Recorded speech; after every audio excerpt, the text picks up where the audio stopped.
ನಮಸ್ತೆ sir. Madam ತಮ್ಮ ಹೆಸರು? ಅನಂತಲಕ್ಷ್ಮಿ ಅಂತ. ಅನಂತಲಕ್ಷ್ಮಿ. ಓ, ಅನಂತಲಕ್ಷ್ಮಿ ಅವರಿಗೆ ಅನಂತ ನಮಸ್ಕಾರಗಳು.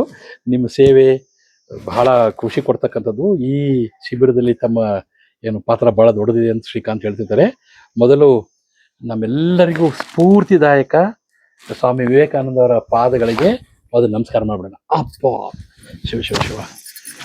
ವಿವೇಕಾನಂದರ ಆ ಮೂರ್ತಿ ನೋಡಿದ್ರೆ ನನಗೆ ಆ ಕಣ್ಣು ಗುಡ್ಡೆಗಳು ಇನ್ನೇನು ಅಲ್ಲಾಡಿ ಏನಪ್ಪಾ ಮಂತೇಶ ಅನ್ನಂಗೆ ಅನಿಸ್ತಾ ಇದೆ ನನಗೆ. ಮೋಸ್ಟ್ಲಿ ನಮ್ಮ ದಾವಣಗೆರೆಯಲ್ಲಿ ಈ ಜ್ಞಾನ ಸ್ಥಿತಿಯಲ್ಲಿ ಇರ್ತಕ್ಕಂಥ ಅತ್ಯಂತ ದೊಡ್ಡ ಮೂರ್ತಿ ವಿವೇಕಾನಂದರದ್ದು ಮೋಸ್ಟ್ಲಿ ಇಲ್ಲೇ ಇದೆ ಅನ್ಸುತ್ತೆ. ಇಲ್ಲಿ ಒಂದ್ಸಲ ಬಂದು ನೋಡಿದ್ರೆ ಪುನೀತರಾಗ್ತೀವಿ ಅನ್ಸುತ್ತೆ. ಅಷ್ಟು ಅದ್ಭುತವಾಗಿದೆ ವಿವೇಕಾನಂದರ ಮೂರ್ತಿ. ಎಷ್ಟು ಚೆನ್ನಾಗಿದೆ. ಅದರ ಹೆಸರೇ ಎಷ್ಟು ಚೆನ್ನಾಗಿದೆ ಅಂದ್ರೆ ವಿವೇಕ ಪ್ಲಸ್ ಆನಂದ. ಅಂದ್ರೆ ಬುದ್ಧಿನೂ ಇದೆ, ಖುಷಿನೂ ಇದೆ ಅಂತ, ಆನಂದವೂ ಇದೆ. ಅಂತ ಒಂದು ಪುಣ್ಯ ಸ್ಥಳದಲ್ಲಿ ನಾವು ಅನಂತಲಕ್ಷ್ಮಿ ಮೇಡಮ್ ಮಾತಾಡ್ತಿದ್ದೀವಿ. ಮೇಡಮ್, ನೀವು ಈ ಶಿಬಿರಕ್ಕೆ ಹೇಗೆ ಬಂದ್ರಿ, ಏನು ನಿಮ್ಮ ಯೋಚನೆ ಹೇಳಿ, ಕೊಡುಗೆ, ಅದ್ರ ಬಗ್ಗೆ ನಮ್ಗೆ ವಿವರಿಸಿ. ಸರಿ, ಬಹಳ ಸಂತೋಷ. ನೀವು ಬಂದಿರೋದು ಇವತ್ತು ನಮ್ಮ ಆಶ್ರಮಕ್ಕೆ, ನಮ್ಮ ಶಿಬಿರಕ್ಕೆ ಬಂದಿರೋದು ಫಸ್ಟ್ ಆಫ್ ಆಲ್ ಮೊದಲು ನಮಗೆ ಬಹಳ ಸಂತೋಷ. Thank you. ನಮ್ಮ ಶಿಬಿರ ಇದು ನಮ್ಮ ದುರ್ಗಾ ಸಪ್ತಶತಿ ಋಷಿ ಪ್ರಜ್ಞಾ ಆಂದೋಲನ ಅಂತ ಥ್ರೋಟ್ ಕರ್ನಾಟಕ ನಮ್ದು ಗ್ರೂಪ್ ಇದೆ. ಅದ್ರ ಅಡಿಯಲ್ಲಿ ಮಕ್ಕಳಿಗೆ ಬೇಸಿಗೆಯಲ್ಲಿ ಚಿಣ್ಣರ ಶಿಬಿರ ಮಾಡ್ತಾ ಇದೀವಿ ನಾವು. ಇದ್ರ ಹೆಸರು ಮೂಲಾಧಾರ ಚಿಣ್ಣರ ಶಿಬಿರ ಅಂತ. ಮೂಲಾಧಾರ ಚಿಣ್ಣರ ಶಿಬಿರ ಎಷ್ಟು ಚೆನ್ನಾಗಿದೆ. ಮಕ್ಕಳಿಗೆ ನಾವು ನಮ್ಮ ಸಂಸ್ಕೃತಿ ಬಗ್ಗೆ ಆಗ್ಲಿ, ವಿಜ್ಞಾನದ ಬಗ್ಗೆ ಆಗ್ಲಿ, ವೇದ ಮತ್ತೆ ವಿಜ್ಞಾನಕ್ಕೆ ಏನ್ ಕನೆಕ್ಷನ್ ಇದೆ, ನಮ್ಮ ಹಿಂದಿನವರು ಏನೇನು ವಿದ್ಯೆಗಳು ಗೊತ್ತಿತ್ತು ಅವರಿಗೆ, ಅದು ಈಗ ನಾವು ನಮ್ಮ ಏನು ಈ ಮೆಕ್ಯಾಲೆ ಸಿಸ್ಟಮ್ ಅಲ್ಲಿ, ಅಂದ್ರೆ ಈಗ ಏನು ಎಜುಕೇಶನ್ ಸಿಸ್ಟಮ್ ಇದೆ ಮೆಕ್ಯಾಲೆ ಅನ್ನೋದಕ್ಕಿಂತ ಇಲ್ಲಿ ಬರೀ ಸ್ಕೋರಿಂಗು ಮಾರ್ಕ್ಸ್ ಡಿಪೆಂಡೆಂಟ್ ಈ ತರನೇ ನೋಡ್ತಾ ಇದೀವಿ. ಅದ್ರ ಜೊತೆಗೆ ನಾವು ನಮ್ಮ ಏನು ಪ್ರಾಚೀನ ವಿದ್ಯೆಗಳಿದೆಯಲ್ಲ ಅದನ್ನು ಮಕ್ಳಿಗೆ ಕೊಡ್ಬೇಕು. ಅವ್ರ ಪರ್ಸನಾಲಿಟಿ ಚೆನ್ನಾಗಿ ಡೆವಲಪ್ಮೆಂಟ್ ಆಗ್ಬೇಕಂದ್ರೆ, ಮಾನಸಿಕವಾಗಿ ಕೂಡ ಅವರು ಸ್ಟ್ರಾಂಗ್ ಆಗ್ಬೇಕಂದ್ರೆ ಆ ವಿದ್ಯೆಗಳು ಅವರಲ್ಲಿ ಮೈಗೂಡಿರ್ಬೇಕು. ಒಳ್ಳೆ ಮಾತು ಹೇಳಿದ್ರಮ್ಮ. ಯಾಕಂದ್ರೆ ನಮ್ಮಲ್ಲಿ ಏನಾಗಿದೆ ಅಂದ್ರೆ ವಿಜ್ಞಾನ ಬೇರೆ, ನಮ್ಮ ಆಚರಣೆ ಬೇರೆ ಅಂತಿದೆ. ಸುಳ್ಳು ಅದು ಎರಡು ಒಂದೇ. ನಮ್ಮ ಎಲ್ಲ ಆಚರಣೆಗಳು ವೈಜ್ಞಾನಿಕವಾಗಿ ಪರಿಪೂರ್ಣವಾಗಿರ್ತಕ್ಕಂಥ ಆಚರಣೆಗಳು.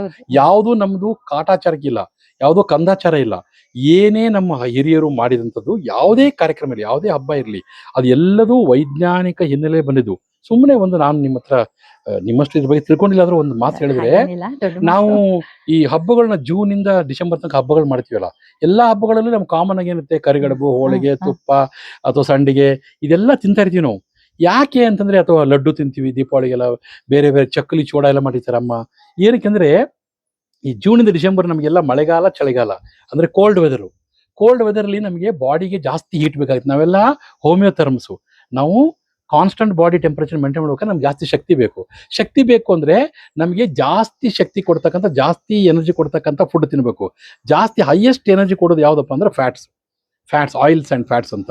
ಅದು ಎಲ್ಲಿದೆ? ನಮ್ಮ ತುಪ್ಪದಲ್ಲಿದೆ. ಅದಕ್ಕಾಗಿ ನಾವು ತುಪ್ಪದಲ್ಲಿ ಕರೆದಂತ ಉಂಡೆ, ಲಡ್ಡುಗಳನ್ನ, ಹೋಳಿಗೆ, ತುಪ್ಪನ ತಿಂತೀವಿ. ಇದು ನಿಸರ್ಗಕ್ಕೆ ಸೆಟ್ ಆಗ್ಲಿ ನಮ್ಮ ಬಾಡಿ ಅಂತ ಮಾಡಿದ್ದು. ಅದಕ್ಕೆ ನಾವು ತಿಂಡ್ರಿ ಅಂತ ತಿನ್ನಲ್ಲ. ಅದಕ್ಕೆ ಏನ್ ಮಾಡ್ಬಿಟ್ರು, ನಮ್ಗೆ ದೇವರ ಹೆಸರು ಹೇಳ್ಬಿಟ್ರು, ಆ ದೇವರಿಗೆ ಈ ನೈವೇದ್ಯ ಮಾಡ್ರಿ, ನೀವು ಬಡಿರಿ ಅಂತ. ಅದು ನಾವು ಆಕ್ಚುಲಿ ವಿಜ್ಞಾನ ಇದೆ ಹಿಂದ್ಗಡೆ. ಅದನ್ನ ತಿಳ್ಕೊಳ್ಳಾರ್ದು ನಾವೇ ಅನ್ಕೊಂಡಿದ್ವಿ ಅಜ್ಞಾನಿಗಳಾಗಿದ್ವಿ. ಅದನ್ನ ಮತ್ತೆ ಸುಜ್ಞಾನಿಗಳನ್ನ ಮಾಡ್ತಕ್ಕಂಥ ಒಂದು ನಿಮ್ಮ ಪ್ರಯತ್ನ ಇದೆಯಲ್ಲ, ನಿಜವಾಗ್ಲೂ ಧನ್ಯೋಸ್ಮಿ. ಹೇಳಿ. ಇದರಲ್ಲಿ ನಮ್ದೇನಿಲ್ಲ, ನಮ್ಮ ಗುರುಗಳದ್ದು ಇದೆಲ್ಲ. ಅವ್ರಿಗೆ ಮಾರ್ಗದರ್ಶನದಲ್ಲಿ ನಾವು ಎಲ್ಲ ಸೇರ್ಕೊಂಡು ಮಾಡ್ತಾ ಇದ್ದೀವಿ ಕಾರ್ಯಕ್ರಮನ. ನಾನು ಚನ್ನಗಿರಿಯಲ್ಲಿ ಇರೋದು. ನಾನು ವೃತ್ತಿಯಲ್ಲಿ ಟೀಚರ್. ಯಾವ ಸ್ಕೂಲ್ ರೀ? ಅಲ್ಲಿ Dhruva education academic heights public school ಅಂತ. ಅಲ್ಲಿ ನಾನು ಗಣಿತ ಶಿಕ್ಷಕಿಯಾಗಿ ಕೆಲಸ ಮಾಡ್ತಾ ಇದ್ದೀನಿ. ಏನಿಲ್ಲ, ನಾವು ಅಷ್ಟೇ ಸಿಂಪಲ್ಲೇ, ನಾವೇನ ಆತರ ಏನಿಲ್ಲ. ಇಲ್ಲಿ ಒಂದು ಸೇವೆಗೆ ಅವಕಾಶ ಸಿಕ್ಕಿದೆ ನಮಗೆ. ಮಕ್ಕಳಿಗೆ ನಾವೇನೋ ಕಲ್ತಿರೋದನ್ನ ಮಕ್ಕಳಿಗೆ ದಾರಿ ಎರಿಬೇಕು ಅಂತ ಗುರುಗಳ ಮಾರ್ಗದರ್ಶನದಲ್ಲಿ ಶಿಬಿರನ ನಡೆಸ್ತಾ ಇದೀವಿ ನಾವು. ಅಷ್ಟೇ, ಅದ್ರಲ್ಲಿ ಏನು ಬಹಳ ಏನು ದೊಡ್ಡ ಮಾತೇನಿಲ್ಲ. ನೀವು ಅದು ಅಂದ್ಕೊಂಡಿದ್ದೀರಿ, ಇದು ಅಳಿಲು ಸೇವೆ ಅಂದ್ರೂ ಸಹಿತ ಆ ಸೇವೆಗೆ ಅದರದೇ ಆದಂತ ಮಹತ್ವ ಇದೆ. ಅವಕಾಶ ಸಿಕ್ಕಿದೆಲ್ಲ, ಅದು ನಾವೆಲ್ಲ ಪುಣ್ಯ ಮಾಡಿದೀವಿ. ಅಲ್ಲಿ ಇಷ್ಟು ಮಕ್ಕಳಿಗೆ ನೀವೆಲ್ಲ ಅವ್ರಿಗೆ ಸ್ಫೂರ್ತಿ ತುಂಬಿದಿರಿ, ಮಾರ್ಗದರ್ಶನ ಮಾಡಿದಿರಿ. ಏನೋ ಒಂದು ಅಂಶ ಆಗ್ಲೇ ದೇವಿಕೆ ಹೇಳಿದಾಗೆ, ಏನೋ ಒಂದು ಹೊಸದು ಕಲ್ತ್ಕೊಂಡು ಹೋಗಿದ್ದೀನಿ ನಾನು ಕೆಲವೊಂದು ಶ್ಲೋಕ ಕಲ್ತಿದ್ದೀನಿ, ಮಂತ್ರ ಕಲ್ತಿದ್ದೀನಿ ಅನ್ನುವ ಖುಷಿ ಆಗುತ್ತೆ. ಇವತ್ತಿನ ಶಿಬಿರದ ಬಗ್ಗೆ ತಮ್ಮ ಅನಿಸಿಕೆ ಏನಾಯ್ತು? ಇವತ್ತಿನ ಕಾರ್ಯಕ್ರಮದಲ್ಲಿ ಸರ್ ನೀವು ಬಂದಿರೋದು ಬಹಳ ಖುಷಿ ಆಯ್ತು ನಮಗೆ. ಮಕ್ಕಳಿಗೆ ಬಹಳ ಚೆನ್ನಾಗಿ ಮೋಟಿವೇಶನಲ್ ಸ್ಪೀಚ್ ಇತ್ತು. ಅಂದ್ರೆ ಮಕ್ಕಳಿಗೆ ಸಿಂಪಲ್ ಆಗೇನೆ ನೀವು ಹೇಳ್ತಾ ಥ್ರೂ ಎಕ್ಸಾಂಪಲ್ಸ್ ಹೇಗೆ ಡೆಡಿಕೇಶನ್ ಇರಬೇಕು, ಏನ್ ಗುರಿ ಇಟ್ಕೋಬೇಕು ಜೀವನದಲ್ಲಿ, ಯಾವ್ದಕ್ಕೂ ಹಿಂದೆ ಸರಿಬಾರ್ದು ಅನ್ನೋದು, ಆ ತರದ್ದು ಬಹಳಷ್ಟು ನೀವು ಎಕ್ಸಾಂಪಲ್ಸ್ ಕೊಟ್ರಿ. ಪ್ರೊಕ್ರಾನ್ ಏನು Test ಟೆಸ್ಟ್ಗಳ ಬಗ್ಗೆ, ಅದು ಹೇಗೆ ನಮ್ಮ ಭಾರತೀಯರು ನಮ್ಮ ಸೈಂಟಿಸ್ಟ್ ಹೇಗೆ ಅದನ್ನ ಸಾಧಿಸಿದ್ರು, ಅದೆಲ್ಲ ಬಹಳ ಚೆನ್ನಾಗಿ ಮಕ್ಕಳಿಗೆ ಉತ್ಸಾಹ ತುಂಬಿತು. ಒಂದು ವಿಷನ್ ಕೊಡುತ್ತೆ ಈ ತರ. ಹಾ. ಇದು ಬಹಳ ಖುಷಿ ಆಯ್ತು ನಮಗೆಲ್ಲ, ಮಕ್ಕಳಿಗೆ ಬಹಳ ಖುಷಿ ಆಗಿದೆ. ಅದೇ ರೀತಿ ನೀವು ಕೊಟ್ಟಂತ ಎಕ್ಸಾಂಪಲ್ಸ್ ಎಲ್ಲವೂ ಪೋಖ್ರಾನ್ ಆಗಿರ್ಬೋದು ಅಥವಾ IAS IPS ಮಾಡಿದವರಾಗಿರ್ಬೋದು, ಮತ್ತೆ ನಿಮ್ಮ ಸ್ಟೂಡೆಂಟ್ಸು ಬಹಳ ಉನ್ನತ ಸ್ಥಾನದಲ್ಲಿದ್ದಾರೆ. ಅದನ್ನ ಕೇಳಿ ಬಹಳ ಅಂದ್ರೆ ಇಂಥ ಗುರುಗಳಿದ್ರೆ ಗುರು ಹಿಂದಿರ್ಬೇಕಂತೆ, ಗುರಿ ಮುಂದಿರ್ಬೇಕಂತೆ. ಒಳ್ಳೆ ಇದು ನಮಗೆ ಬಹಳ ಖುಷಿ ಆಯ್ತು. ನಮ್ಮ ಮಕ್ಕಳಿಗೂ ನೀವು ಇವತ್ತು ಸಿಕ್ಕಿರೋದು ಸೌಭಾಗ್ಯ. ಇಲ್ಲ, ಇದಕ್ಕೆಲ್ಲ ಶ್ರೀಕಾಂತ್ ಅವ್ರ ಕಾರಣ. ಇದೊಂದು ದೈವ ಪ್ರೇರಣೆ. ನನ್ನ ಹಣೆ ಬರದಲ್ಲಿ ಇವತ್ತು ಇಷ್ಟೊಂದು ಸುಮಧುರವಾದ ಬಹಳ ಅದ್ಭುತವಾದ ಒಂದು ದಿನ ಕೊಟ್ಟಂತ ಭಗವಂತನಿಗೆ ಮತ್ತೊಮ್ಮೆ ನಮಸ್ಕಾರ ಮಾಡ್ತೀನಿ. ನಿಮ್ಮ ಏನು ಕಾರ್ಯಶೀಲತೆ ಬಗ್ಗೆ ನಾವು ಶ್ರೀಕಾಂತ್ ಹೇಳಿದ್ದಾರೆ, ಅದು ನಾವೆಲ್ಲರೂ ಮೆಚ್ಕೊಂಡಿದ್ವಿ. ಮಕ್ಕಳಿಗೆ ನೀವು ಒಳ್ಳೆ ಸಂಸ್ಕಾರ ಕಲಿಸೋದಕ್ಕೆ ನಿಮಗೆ ಭಗವಂತ 100 ವರ್ಷ ಚೆನ್ನಾಗಿಟ್ಟಿರಲಿ, ಆರೋಗ್ಯ ಚೆನ್ನಾಗಿ, ಐಶ್ವರ್ಯ ಚೆನ್ನಾಗಿ, ನಿಮ್ಮ ಮನೆಗೆ ಎಲ್ಲರಿಗೂ ಒಳ್ಳೇದಾಗ್ಲಮ್ಮ. ಸರ್ವೇ ಜನ ಸುಖಿನೋ ಬಂದು. ಧನ್ಯವಾದಗಳು. ಮತ್ತೊಂದ್ಸಲ ವಿವೇಕಾನಂದರಿಗೆ ನಮಸ್ಕಾರ. ನಿಮಗೆ ಸ್ಪೇಸ್ ಈ ಸೈಂಟಿಸ್ಟ್ ಬಗ್ಗೆ ಎಷ್ಟು ಇಂಟ್ರೆಸ್ಟ್ ಇದೆ ಅದಕ್ಕೆ ಕೇಳಿ ಬಹಳ ನಂಗೆ ಬಹಳ ಇಷ್ಟ. ನನಗೂ ಕೂಡ ಬಹಳ ವೈಯಕ್ತಿಕವಾಗಿ ಬಹಳ ನಾನು ಖುಷಿ ಆಯ್ತು ನಿಮ್ಗೆ ನನಗೆ. ಎಕ್ಸಿಯಂ ಬಗ್ಗೆ ಮಾತಾಡ್ರಿ ಅಂತ ನಾನು ಹೇಳ್ತೀನಿ, ಸ್ಪೇಸ್ ಬಗ್ಗೆ ಮಾತಾಡ್ರಿ ಅಂತ ಹೇಳ್ತೀನಿ. ಅಲ್ಲಿ ಏನೋ ಒಂದು ಸ್ಪೇಸ್ ಅಲ್ಲಿ ನಡೀತಾ ಇದೆ, ನಂಗೆ ಭಾರಿ ಇಷ್ಟ. ಮೊನ್ನೆ ಅವರು ಎಕ್ಸಿಯಂ 4 ಅಲ್ಲಿ ಹೋಗಿದ್ರು 4 ಜನ. ಅದರಲ್ಲಿ ಒಬ್ರು ಲೇಡಿ ಹೋಗಿದ್ರಮ್ಮ, ನೆನ್ಪಿಟ್ಕೊಡ್ರಿ. ಆ ಎಕ್ಸಿಯಂ 4 ಅಂತ ಹೆಸರಿದೆಯಲ್ಲ, ಅದ ಹೆಸರನ್ನ ಕಲ್ತ್ರೆ ನೀವು ಇವತ್ತು ಎಲ್ಲರೂ ಹೋಗ್ಬಿಟ್ಟು ಸೈಂಟಿಸ್ಟ್ ಆಗ್ಬಿಡ್ತೀರಿ. ಬರೀ ಹೆಸರು ಮೀನಿಂಗ್ ಕಲ್ತ್ರೆ ಅಷ್ಟು ಚೆನ್ನಾಗಿದೆ ಅದು. ಅದನ್ನ ಹೇಳ್ತೀನಿ ಎಲ್ಲರಿಗೆ ಹೇಳ್ತೀನಿ. ಎಕ್ಸಿಯಂ 4 ಅಂದ್ರೆ ಏನು, ಯಾಕದು ಎಕ್ಸಿಯಂ ಅಂತಾರೆ ಅಂತ ಹೇಳ್ತೀನಿ. ಅದ್ಭುತವಾದಂತ ಮಾಹಿತಿ ಇದೆ ಜಗತ್ತಲ್ಲಿ.